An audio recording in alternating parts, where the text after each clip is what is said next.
Bonsoir tout le monde, ici Monsieur Cacahuète et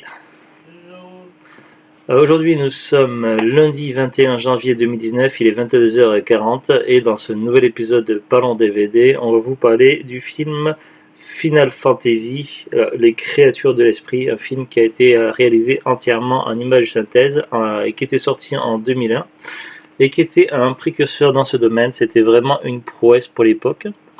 Donc on a une édition collector, donc trouvée en brocante il y a quoi, 2 ans à peu près, je sais plus.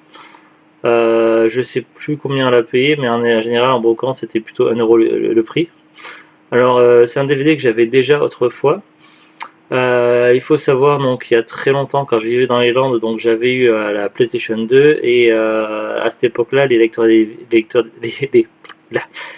DVD coûtaient vraiment très cher et du coup le prix de lecteur DVD était tel que acheter une PlayStation 9 était plus économique et permettait d'avoir à la fois le lecteur DVD et console de jeux vidéo. C'était c'était quelque chose d'extraordinaire ce qu'avait fait Sony pour l'époque, et du coup j'avais eu la Play 2 à sa sortie, ce qui me permettait de voir des DVD. Et parmi les tout premiers DVD que j'avais acheté, il y avait évidemment, donc le tout premier c'était Phantom contre Phantom, et dans les 3-4 premiers DVD il devait y avoir celui-ci.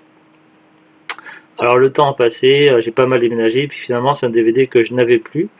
À l'époque je l'avais en édition collector, et donc du coup le retrouver en édition collector en brocante c'était plutôt cool. C'est un DVD, il est toujours commercialisé, on l'a vu je ne sais combien de fois à Noz, mais en édition simple, pas en édition collector. Même Amazon le vend toujours, donc en édition simple, single, puisque pour 8,99 €, expédié et vendu par Amazon. Par contre, la version collector, je crois qu'elle n'est plus commercialisée, donc à moins d'un coup de chance. Voilà, mais en général, c'est vrai que j'en parle un petit peu à la fin. Mais voilà, c'est un film assez particulier. Donc, Zulud me disait tout à l'heure, donc avant qu'elle s'endorme, qu'elle avait plutôt bien aimé. Oui, mais donc c'était pour dire ce que tu en avais pensé, que tu avais bien aimé, c'est ça. Et tu t'étais pas du tout rendu compte que c'était un Final Fantasy en fait. Moi, je connais pas, j'ai jamais joué à Final Fantasy. La franchise. Bah si, un petit peu sur PC, t'avais testé un petit peu le 8. Mais Ouais. je connais pas. Après, chaque jeu Final Fantasy, à moins, il y a eu des cas à part avec suite comme 10 et 10-2, mais quoique 10-2 c'est encore un cas particulier, mais voilà, en général, les Final Fantasy c'est à chaque fois une aventure différente avec des nouveaux personnages, un nouveau scénario. Donc voilà, le film reprend un petit peu ce genre de principe, puisqu'on a évidemment 2 lignes. Sauf que là, il s'agit, ça se base sur Terre et dans un plutôt côté futuriste, mais limite post-apocalyptique. Pas complètement, mais voilà, en gros, c'est la merde. On va peut-être voir déjà pour le résumé. Alors, qu'est-ce qu'on nous dit? Saga d'un jeu vidéo vendu dans le monde à plus de 35 millions d'exemplaires, entièrement réalisé en image synthèse par son créateur Hironobu Sakaguchi. Final Fantasy marque une révolution dans l'histoire du cinéma avec pour la première fois des acteurs virtuels. Très bien, en gros il n'y a pas de résumé. On va voir si à l'intérieur il y a un petit livret, s'il y a le résumé. Alors vous voyez, c'est un fourreau transparent. Et il y a un petit livret avec, on va voir tout de suite s'il y a un synopsis, sinon on va regarder sur Wikipédia. Sinon. Alors, qu'est-ce qu'on nous dit? Donc ça c'est un petit mot de Hironobu Sakaguchi. Et là, j'aurais voulu tout de suite un résumé. Très bien, donc, heureusement, j'avais prévu le coup, j'ai des petits onglets d'ouvert. Alors, Wikipedia.fr, synopsis. L'action se déroule sur la planète Terre à l'an 2065. Dans ce futur, les êtres humains ont déserté de nombreuses villes et se sont rassemblés dans certaines qu'ils ont protégées des fantômes. Ces fantômes tirent leur énergie des êtres vivants en capturant leur âme. Le professeur Akiros, héroïne de ce film, s'est chargé de les faire disparaître en partant à la recherche de 8 esprits qui, unis, détruiront tous les fantômes. Aidé par le professeur Sid, Aki se retrouvera dans de nombreuses expériences, tant dans sa vie que dans ses rêves inexpliqués. Elle trouvera l'amour avec le capitaine Grey Edward et elle s'opposera au général Hein qui lui souhaite détruire la source de tous les fantômes, le cratère aux fantômes au moyen d'un canon laser spatial. Ça spoil un peu beaucoup quand même le synopsis sur Wikipédia. On va pas découvrir l'amour. Non, parce que c'était Oui, en même temps, c'est son ex qu'elle avait perdu de vue, qu'elle retrouve. Donc voilà, je suis désolé pour les spoils un petit peu. Tant qu'on est au niveau des acteurs, donc il s'agit de doublage évidemment. Donc nous, on n'a pas vu en anglais, on l'a vu en VF. Mais au niveau des voix, quand même, il y a des voix qui nous semblaient familières. Pour le Captain Grey, ça ressemblait pas mal à la voix VF qu'on a souvent avec Kevin Costner. La voix d'un des soldats de l'escouade du capitaine, ça ressemblait beaucoup à la voix du personnage dans la ligne verte, c'est ça? Je confonds toujours la ligne rouge, ligne verte. La ligne verte, c'est celui qui avait la petite souris. Par contre, si vous le voyez en anglais, donc au niveau des voix, on a quand même du Alec Baldwin, Donald Sutherland, James Wood, Ving Rhames, Perry Gilpin, Steve Buscemi, John Simmons. Et pour l'héroïne principale, Ming-Na Wen. Oui, parce que ils ont fait à peu près des personnages au look plus ou moins américain, sauf pour l'héroïne qu'ils ont fait plutôt un look asiatique. Ah bah si, il y avait, mais faut vraiment regarder le détail quoi. Après, ils nous disent également sur Wikipédia, on peut apprendre que les personnages sont entièrement animés par image synthèse. À ce niveau, le film fait une prouesse tant la qualité des images et des animations était époustouflante. À l'époque de sa sortie en salle en 2001, le thème de fin The Dream Within, composé par Elliot Goldenzahl et interprété par Lara Fabian. Donc voilà pour les quelques infos. Alors, savoir que oui, c'est intéressant quand même quand le film finit de rester un petit peu pour le générique parce qu'il y a plusieurs chansons comme pour beaucoup de films, mais la première chanson est vraiment magnifique, elle vaut le détour. Franchement, pas mal. Mais c'est vrai qu'en général, les chansons des Final Fantasy, c'est quand même c'est waouh. À l'époque, dans les débuts des années 2000, j'avais acheté les bandes originales, les BO, donc les albums avec toutes les musiques de Final Fantasy et de Final Fantasy 8 et de Final Fantasy 10 et j'avais beaucoup aimé. Donc c'est des trucs que je n'ai plus malheureusement que j'aimerais retrouver un jour. Donc voilà, donc sinon si je voulais résumer, donc c'est vrai qu'on a eu la version Wikipédia, mais en gros donc il y a une météorite qui est tombée sur Terre. Elle n'est pas venue toute seule, elle est venue accompagnée d'esprits, de fantômes, comme ils appellent ça, des ghosts. Ça représente des créatures humanoïdes pour beaucoup, mais également des sortes d'animaux géants, de créatures monstrueuses, un peu étranges.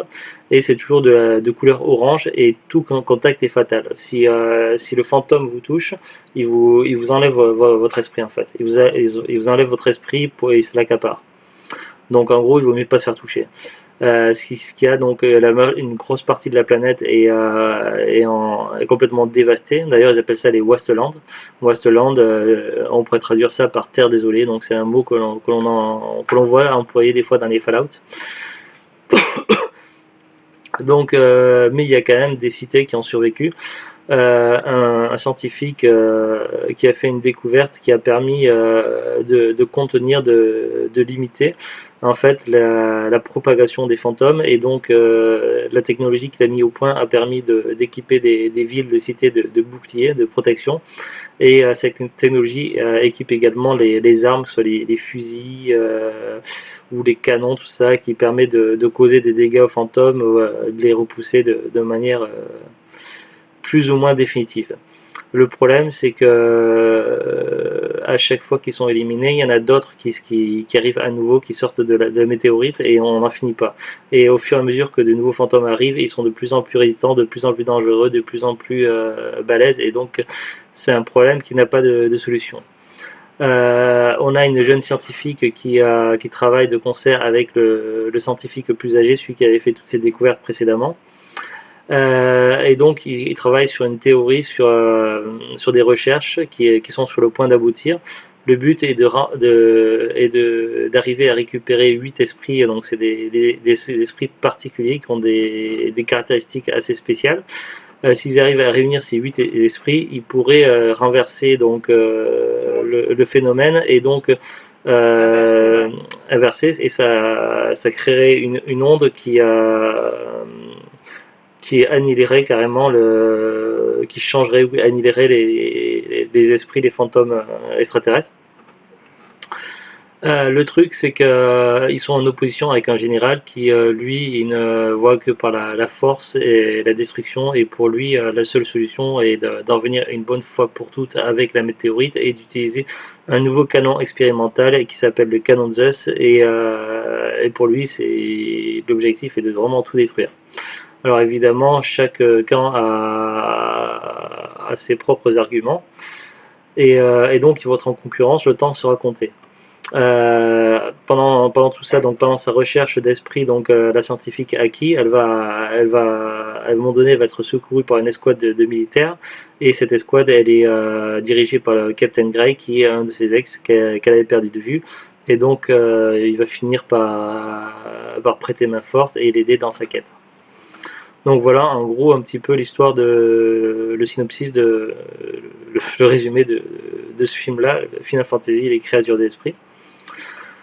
Ma foi, c'est un film que je n'avais pas vu depuis un bon moment, et c'était un plaisir. Donc même s'il date un peu, je trouve que vraiment c'est quand même exceptionnel. La qualité, que ce soit l'image, les sons, les effets spéciaux, tout ça.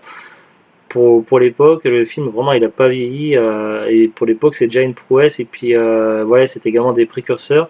Alors maintenant on voit arriver des films en image synthèse, tout ça, mais franchement ce film-là de 2001 n'a pas à rougir des films que l'on peut voir actuellement en image synthèse. Franchement, c'était vraiment du top pour l'époque. Alors on a un petit livret, donc j'ai quelques informations qui sont peut-être intéressantes. Donc on va voir, je vais faire un petit tri. Donc c'était un livret qui était fourni avec. Donc il y a aussi des petites images et tout. Donc là on voit Aki qui marche sur l'eau. Alors qu'est-ce qu'on nous apprend? Final Fantasy, les créatures de l'esprit, est basé sur Final Fantasy, le jeu vidéo interactif créé par le japonais Hironobu Sakaguchi. Édité pour la première fois en 87, le jeu a connu à ce jour 9 chapitres qui ont été vendus à plus de 33 millions d'exemplaires dans le monde. Donc ce film a été réalisé avant Final Fantasy X, puisqu'il a connu 9 chapitres. En même temps, c'est logique. Sakaguchi rêvait de porter la dernière version à l'écran grâce aux récentes innovations de la technologie numérique afin de créer des personnages hyper réalistes. J'ai toujours voulu créer une nouvelle forme de divertissement qui combine la magie technologique des jeux interactifs et les effets visuels sensationnels du cinéma.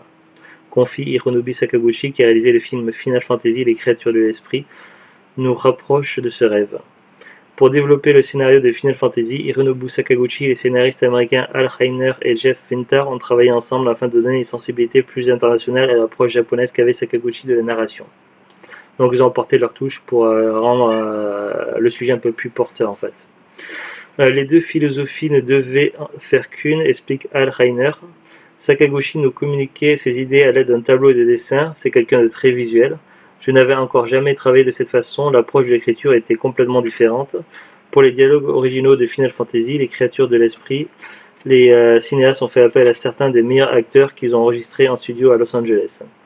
Les enregistrements des dialogues ont ensuite servi de base de travail au studio Square Pictures de Diamond Hand à Hawaï pour le procédé de capture de mouvement. Un acteur portant une combinaison noire seconde peau équipée de 37 marqueurs réfléchissants effectuant les mouvements humains des scènes. À savoir qu'à l'époque, la société ne s'appelait pas Square Enix comme à présent, donc ça on y reviendra après, elle s'appelait Squaresoft. 16 caméras spéciales suivent et transmettent à l'ordinateur la trajectoire des différents points de clé. De puissants haut-parleurs diffusaient les voix préenregistrées. La capture est ensuite envoyée électroniquement au programmeur du studio de Square à Honolulu. Pour chaque scène a été élaboré un pantin fait de simples traits en 3D. Ces pantins ont ensuite été utilisés pour concevoir et animer les acteurs numériques.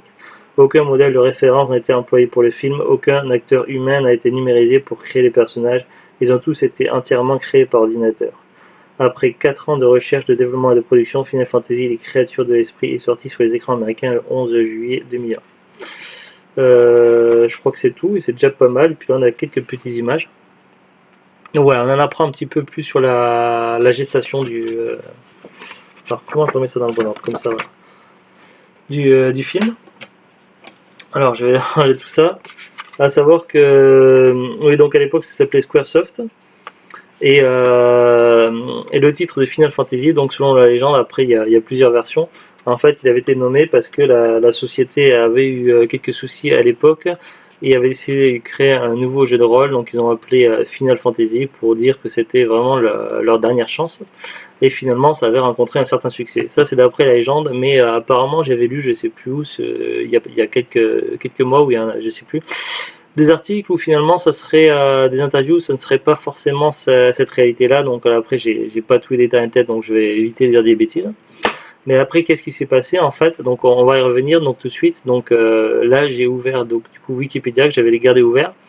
Et là, on a un petit paragraphe qui va nous donner des explications. C'est écrit échec commercial et faillite de Square. Malgré son statut de précurseur, le film n'a pas rencontré le succès escompté.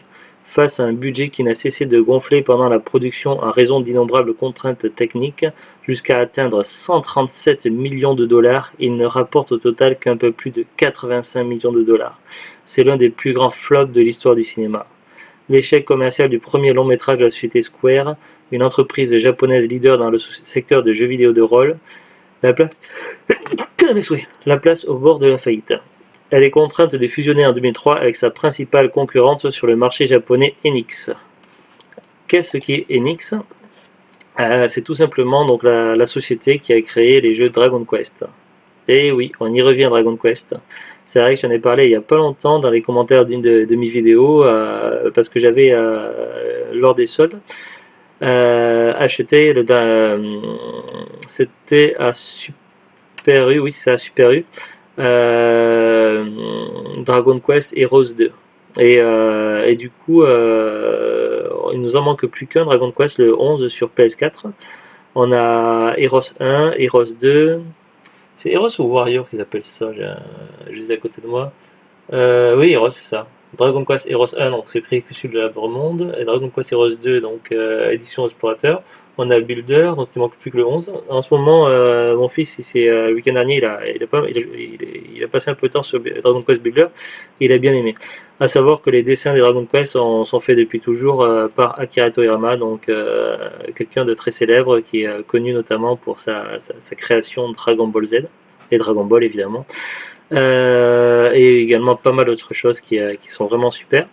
Donc ça rajoute de la patte et voilà, donc moi j'ai toujours bien aimé les Final Fantasy et Dragon Quest. J'ai découvert Final Fantasy quand même un peu tard avec l'épisode 8 et d'ailleurs c'est ce jeu là qui m'a fait acheter la PlayStation puisque j'avais la Nintendo 64 que je passais beaucoup de temps dessus et ça arrivait des fois avec des potes de se prêter les consoles pendant une semaine ou deux. Alors ça c'est arrivé avec d'anciennes consoles autrefois et puis à un moment donné j'avais prêté ma Nintendo 64 et on m'avait prêté la PlayStation avec 4-5 jeux. Donc il y avait Ghost in the Shell, Final Fantasy 8, un jeu de foot, un jeu de combat, je sais plus lequel, et voilà, il y avait quelques jeux.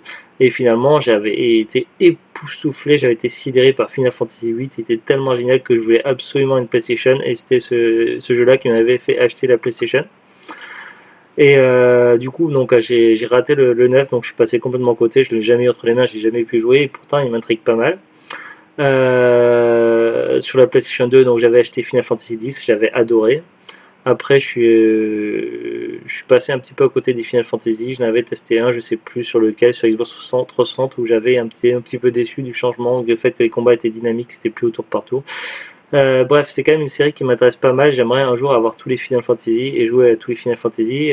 C'est le même cas pour Dragon Quest. Donc, et donc, ils ont été toujours plus ou moins en concurrence. Et finalement, sans l'intervention de la société Enix, eh bien, il n'y aurait plus de Final Fantasy. Ça serait arrêté au 9. Voilà, ils ont racheté et ils ont fusionné avec Square, ce qui est devenu Square Enix.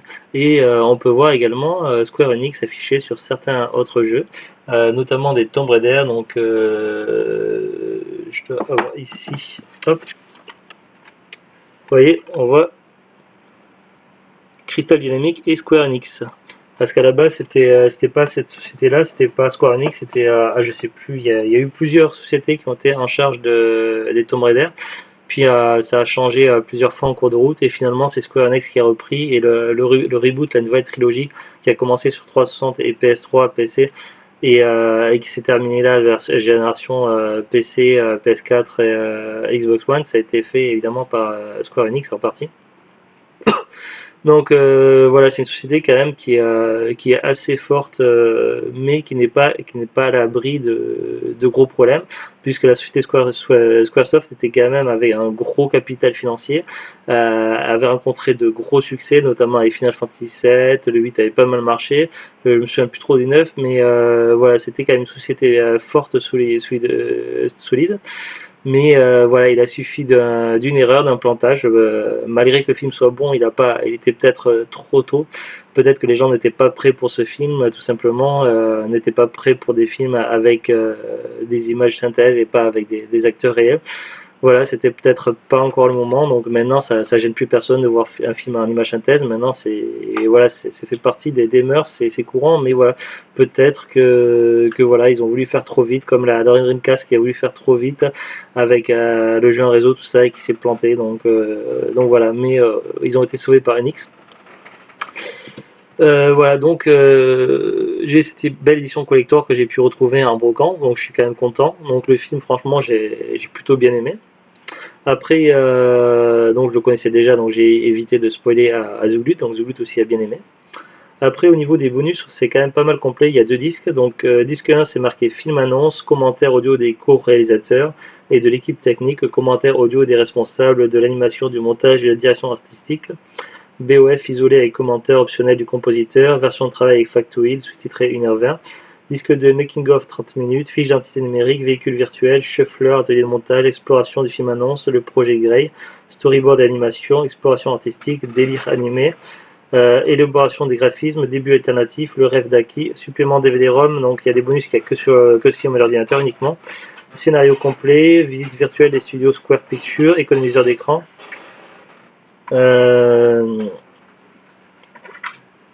Tu pouvais pas attendre? Ça fait beaucoup de bruit. Donc voilà, c'est assez complet au niveau des bonus, donc là comme je peux vous montrer, et c'est pas tout, il y a aussi des bonus cachés, parce qu'il faut savoir, donc à l'époque c'était vraiment dans les débuts des DVD quand même, et c'était très à la mode de mettre des bonus cachés. Donc là ce soir j'ai pas regardé les bonus, j'en arrive pour des plombs, mais à l'époque quand j'avais le DVD, j'avais pas énormément de DVD, j'en avais 3-4, et donc j'avais passé du temps à chercher les bonus, à regarder tous les bonus qui étaient visibles et les bonus cachés. Donc je me suis amusé à les rechercher, mais voilà, c'était quelque chose quand même qui était un phénomène qui était à la mode et qui s'est perdu avec les années, que les gens ils ont plus trouvé d'intérêt à faire ça. Alors j'ai trouvé un site qui en parle des bonus cachés, donc c'est sur dvdfr.com, sur la fiche de Final Fantasy Écriture l'Esprit. Alors à un moment donné, il y a marqué, donc il y avait des vrais bonus cachés et des faux bonus cachés. Alors faux bonus cachés, où quand Aki et sa gang prennent des allures à la Michael Jackson dans Thriller, donc c'est vrai que je m'en souviens ça, ils ont fait une propre version à eux de Thriller.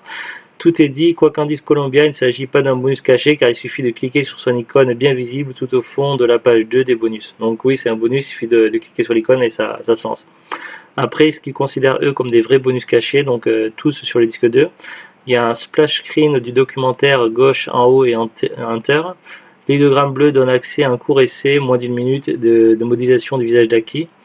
Splash screen du documentaire gauche bas et Enter. Le pictogramme à droite donne accès au storyboard animé de la séquence du restaurant jamais tourné. Fiche d'identité virtuelle droite gauche Enter à partir de retour, et le pictogramme des pieds qui paraît nous conduit vers les storyboards d'une autre très courte séquence supprimée.